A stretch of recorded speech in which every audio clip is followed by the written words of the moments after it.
Hello there friends, welcome back to another episode of Generation Tech. My name is Alan. The prequel era is probably my favorite period in all of Star Wars history. And this is mainly because of the masterful plot carried out by the Sith to take over the Galactic Republic. It's a story that is outlined in the prequel trilogy, but then more thoroughly explained in a series of novels and other media. It's a plan that extended for more than 1,000 years, and it was a plan that was passed down by many generations of Sith Lords. It's actually miraculous that an organization of power-hungry sociopaths are able to work together on anything. And if Star Wars ever feels like they need to do a, political thriller within the Star Wars galaxy, I think this is the story they should actually focus on. It starts off with the ancient crusades between the Army of the Light and the Brotherhood of Darkness almost 1,000 years before the events of the Clone Wars. It follows the destruction of an entire Force cult, the old Sith, followed by the creation of a new hidden society, the Rule of Two Sith. We watch as the Sith turn from warriors and dreadlords into competent financiers and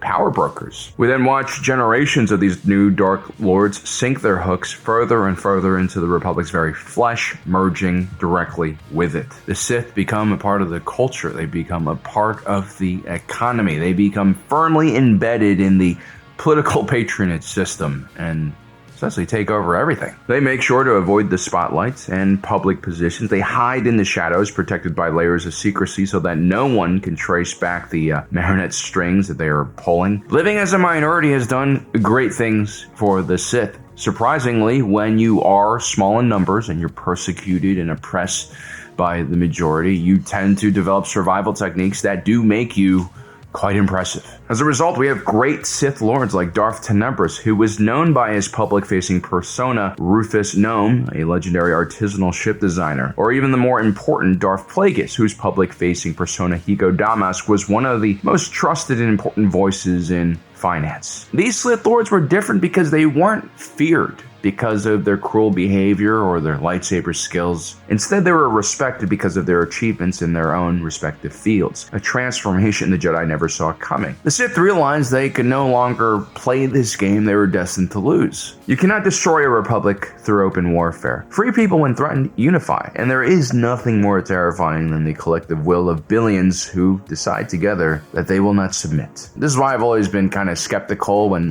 political leaders and pundits tell me that as an American that my national security has been threatened by some dusty guy in flip-flops with an AK-47. I know the truth. We have the best Navy in the world here in the United States. We have the top 3 or 4 air forces. We have all of the major logistical companies that can actually move a military of this size to another continent, and an entire population that is heavily armed and running through red dawn insurgency scenarios in their heads almost constantly. I potentially already know where all of the load-bearing columns are in my parking garage, just in case, an advanced unit of VDV paratroopers get blown off course on their mission to scout New York and they end up in my parking garage.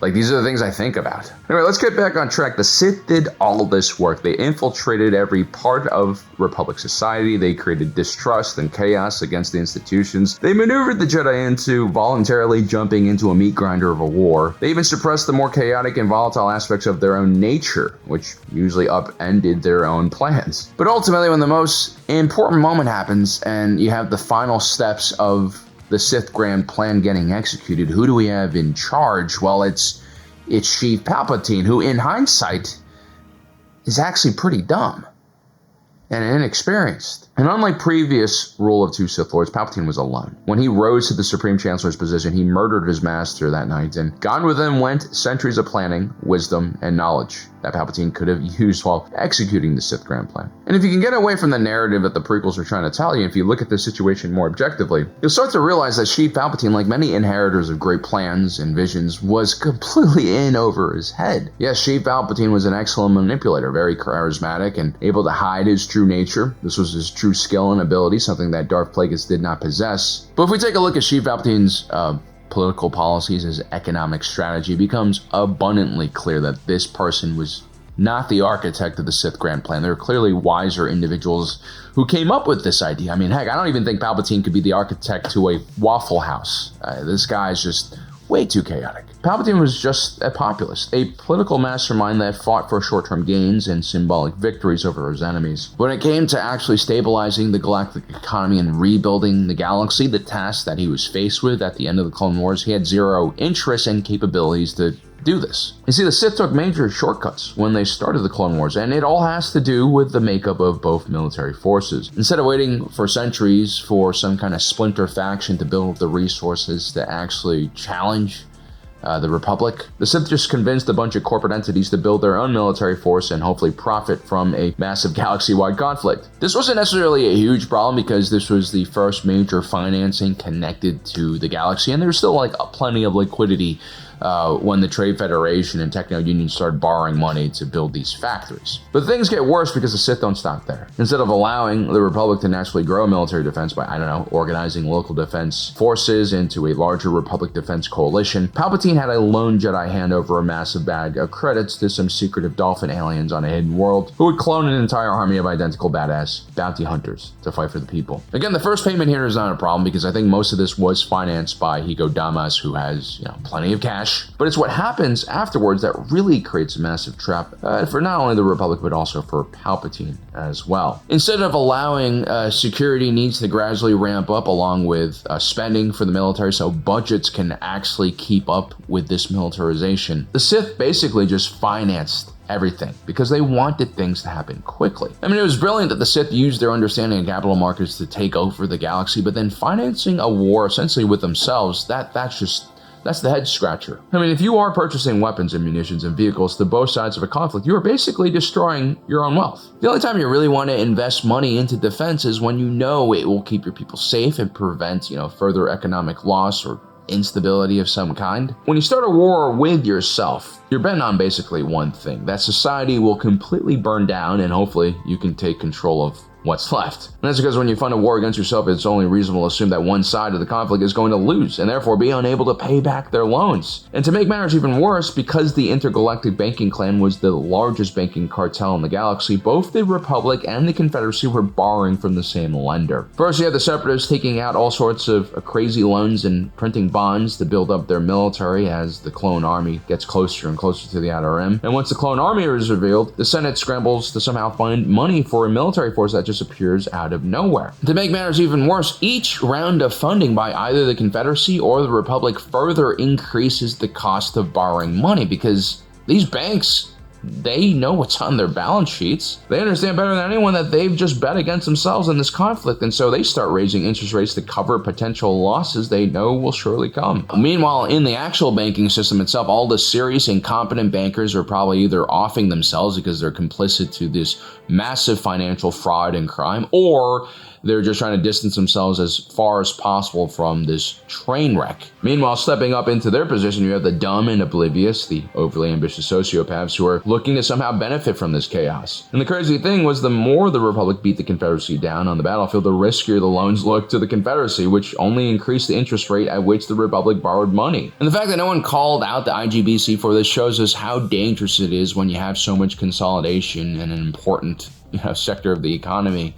And what happens basically when these institutions become so large, no one can even challenge them or question them. Where is the Michael Burry of Star Wars, here to save us from this chaotic spreadsheet that the IGBC is carrying? And look, I know you're probably thinking what a lot of people thought in America after the great financial crisis. It's just a bunch of banks that are losing their money here, a bunch of corrupt financial fat cats who made risky and ill-advised loans to Sith Lords. They deserve to collapse and suffer. It's really not my problem. Well, unfortunately, while you, Steve, sitting at home watching the HoloNet, have nothing to do with the Clone Wars conspiracy, your life is definitely going to be severely messed up by the collapse of the galactic banking system. Because first, unlike our financial crisis where we had a bunch of investment banks like Lehman, Bear Stearns, and Merrill Lynch trigger a crazy credit crunch, the IGBC is not just an investment bank, it basically is the entire banking system, but also moonlights as a treasury for the Republic and also a Federal Reserve, capable of regulating the galactic credit but without any political oversight. This whole setup is extremely risky, and I guess the only reason why it happened was because the Mun have very thin and narrow heads. They seem smart and trustworthy, which is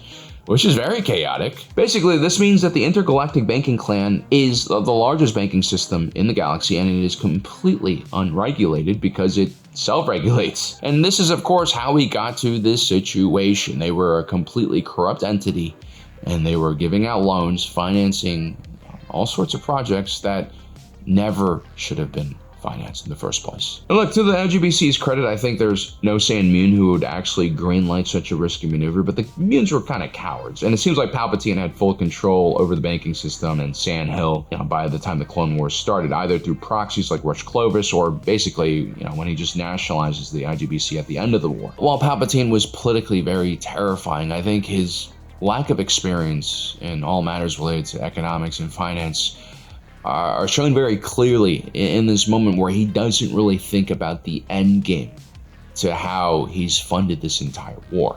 Like, where did he think all this money would come from? If the Separatists win the war, what happens? Well, the Republic goes into default and the entire galactic economy collapses and people rise up against him. If the Republic wins, the Separatists default and the IGBC might survive, but they also become one of the most powerful entities in the entire galaxy because the Republic owes them a lot of money. And most likely the Republic will have to refinance all that debt, which only gives the banking clans even more power. So I don't know if this was all planned by the Sith or if this is just a part of the genius or madness or stupidity of Palpatine, but essentially the end of the Clone Wars, because of how it was funded, would have led to another potentially even greater economic crisis, no matter how it plays out. So the Republic had to issue a bunch of bonds in order to, basically fund and maintain this military force, and that's because they didn't really have a military for 1,000 years. There was no tax revenue being set aside for this purpose, and so when you come up with money out of the blue like this, you essentially have to just print more credits. The Republic paid for these bonds with tax revenue that was collected from the populace. And you know what sector grew the most during the Clone Wars? Defense contractors like Quadrive Yards, Incom Corporation, Republic Scene Yard Systems. These companies doubled, tripled, quadrupled in size overnight, and so did their revenue and tax burden. People in jobs related to defense and the military also saw a rise in their salaries as there was a shortage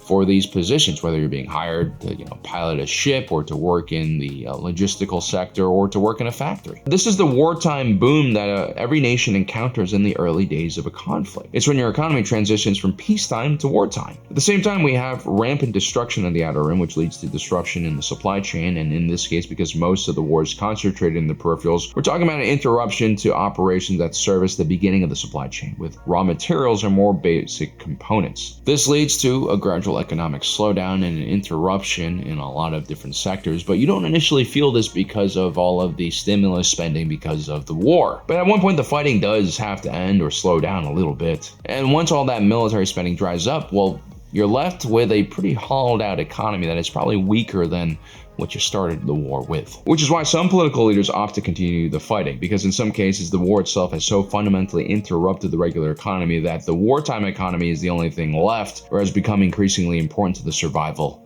of the state. Historically speaking, this situation has happened on numerous occasions in our own history, and it always ends up, with a disaster for the party that is financing these massive wars, and also the neighboring countries that have to deal with these conflicts suffer as well. If we take a look at Nazi Germany's buildup in the 1930s and the creation of the MIFO bill, which essentially was fake money they used to start their military buildup, this created so much debt that by 1940, the Nazis literally had to invade everyone and try to loot and steal as much gold as possible because the country would have suffered a gigantic economic collapse. The same thing is happening right now in the Russian Federation as they continue to fight against Ukraine. Parts of the country are basically in total war mode, and we see a gradual decrease in oil and energy sales revenue from the Russian state, and an increase in military spending.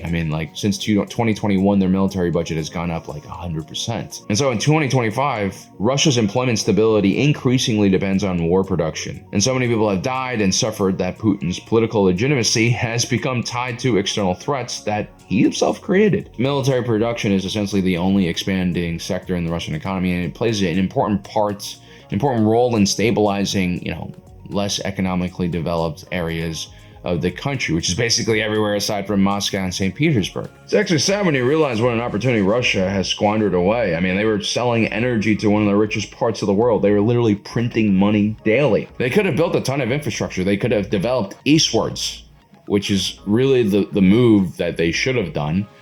And they could have become one of the largest countries in Europe instead of a relatively small country. I mean, Russia's GDP is only like twice as big as New Jersey, which is just embarrassing. But anyway, this is the situation that the Galactic Republic faced as well, or the Galactic Empire after the Clone Wars. The galaxy had placed a massive war on a credit card, and now the collection agency was coming. You think that by nationalizing the IGBC that Palpatine could just make the debt disappear. But unfortunately, loans, unlike political promises, are much harder to disappear. What Palpatine did when he took over the IGBC was he essentially turned that debt into Republic debt, which then was turned into Imperial debt.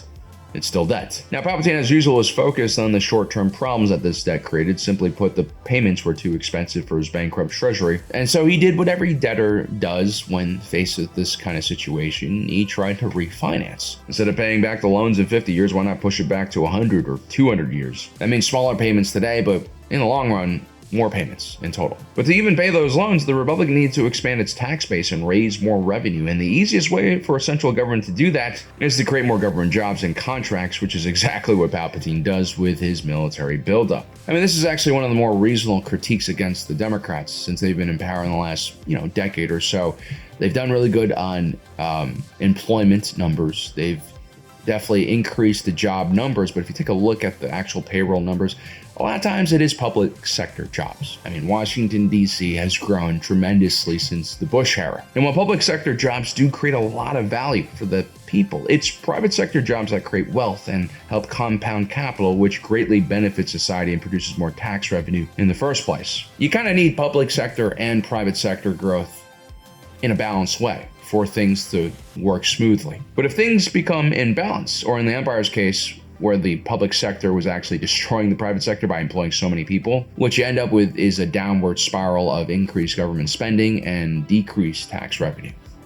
And that, of course, is deadly. And we see this happen with the Empire. It runs out of money to pay its workers in its factories, and so they start throwing people into prisons and use them as slaves. But of course, what happens when you take factory workers and you turn them into slaves? They no longer can partake in the economic system. They no longer can be taxed for revenue, and so you create an even larger hole. I mean, this is really the later stages of Palpatine's so-called economic plan. It's not really a plan because he runs out of ideas and just starts killing everyone at the end. And it didn't need to go this way. I mean, the Sith actually had all the cards to, kind of pull this coup off. You see, there was a choice that could have been made by Palpatine at the end of the Clone Wars, and it could have saved everything. The only way to really spend your way out of a huge credit crunch like the one that the Republic was facing after the Clone Wars is spend it in responsible and meaningful ways that actually provide value and service for the populace that in the future leads to more growth and more tax revenue. And the galaxy after the Clone Wars was utterly devastated. Entire systems have been destroyed and cut off from the trade routes. You had entire civilizations in ruin. You had trillions upon trillions of people looking for employment. All the Sith really needed to do to survive politically and economically was rebuild the galaxy.